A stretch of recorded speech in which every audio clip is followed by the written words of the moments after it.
Now I've got a lot of lipstick on. Okay. Oh, God help me. All right, here we go. Yeah.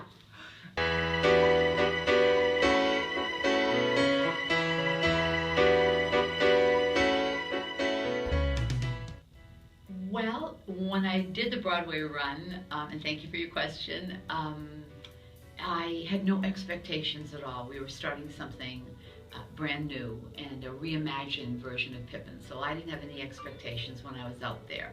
And now I did it for 9 months. I took off for a year, and I'm doing it again with a lot of expectations, which isn't necessarily a great thing. It's actually better to go in innocently and just be in the moment. And that's what I'm trying to do every night here. Just imagine this is my first time on stage.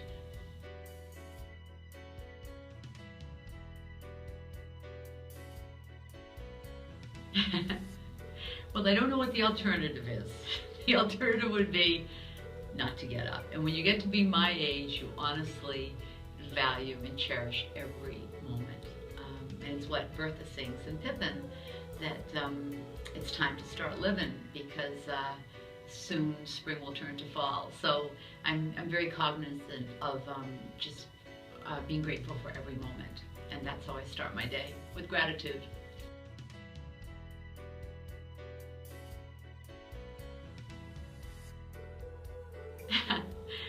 Oh gosh, I don't. At the time, I thought it was the most glamorous, romantic, dedicated thing to do, and maybe I still think it, but you might think it's crazy. I performed Serafina della Rosa in The Rose Tattoo, and contrary to what you might think, accents don't come easily to me.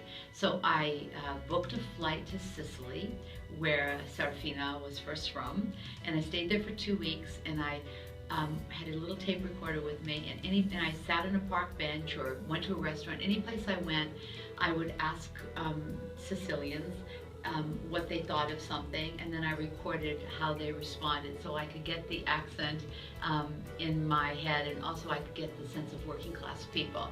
And so that was pretty extravagant, but it really worked.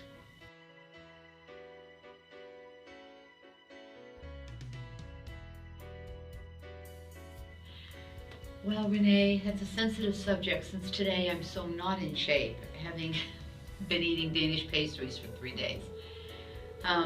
One way I stay, I think probably look, it's an easy answer to say I work out, which I do, and I try to stay on a healthy diet. But honestly, the best way to stay in shape is to kind of eliminate stress from my life and try to meditate and do yoga and Pilates. That's the best way to stay in shape, because when I'm really stressed out, I pick the wrong foods and I don't really want to work out. So that's it.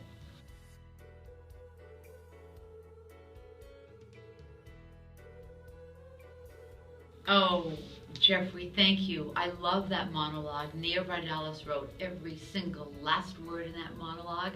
I interpreted it, and I guess I brought my own brand of characterization to it, but they were her words, and I just took them and put a kind of flourish on them.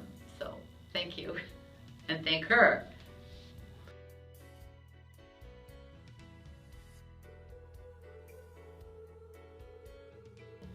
Thank you for saying that. I could listen to people tell me that all day. Um, well, if you're talking specifically about how I got into shape for this show, I actually went to circus school, and I know there are many, and that's a great way of staying fit because it's all, what do they call that? When you're in this, I can't remember the name of it. That shows you how I haven't worked out for 3 days. It's the core. It all establishes core strength, and so that's a great way to stay in shape. Actually, is doing fitness classes in circus schools. A great new way that I never discovered. I'm going to go back. Really great for flexibility and great for strength training. There are no wires in this show. There are no gimmicks. There's nothing hidden. All the acrobats are doing their acrobatics just purely like you would see in a circus. And I'm on the trapeze with no wires either. So, you know, you have two choices when you're up there and you're not a seasoned circus performer. You can either trust or panic. And I choose trust every night. And I also have a beautiful partner, Preston Jameson. And I've been blessed with two other great partners. So I just try to imagine that I am an artist from way back. And it's in my bones and it's cellular. And I am that person. And then I just try to soar and let go and surrender.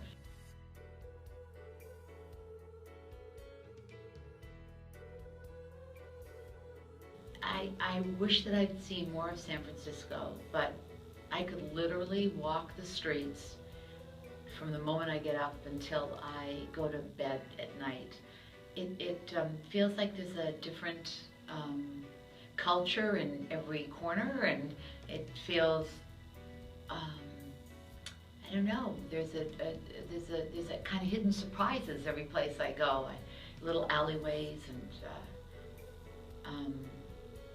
historic buildings, and I don't know, it's very, I could do that forever, really. So I would say walking is my favorite pastime in San Francisco.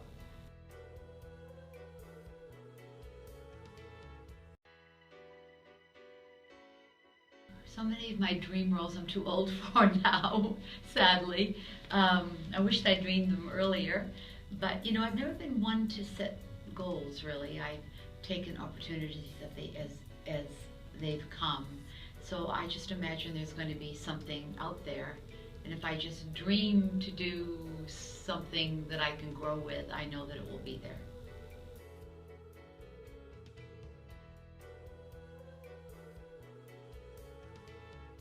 Well, of course I feel wonderful about winning the Tony Award for Pippin.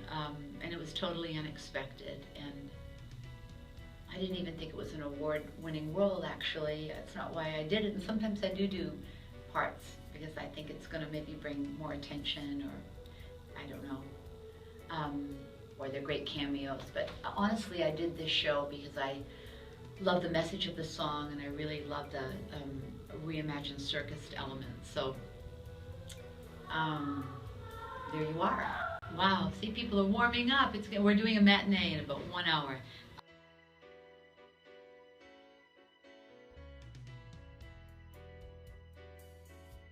San Francisco means to me an opportunity to share Pippin with audiences here. You know, I really love the show. It's the only time in my life I've ever gone back and do a show, ever. When I leave, I'm really, that's enough, I've done it, there's nothing else I can mine from this character, but there was so much more. And I love being part of this cast because it represents not only acrobats, but Fosse dancers and character actors and music that Stephen Schwartz wrote when he was 23, and Diane Paul's beautiful reimagination of the world. So I just love sharing it with a new audience on the West Coast. I'm going to LA next week and get to share it with my sons and all my friends there. So it's a great opportunity, a great gift. Thank you, San Francisco.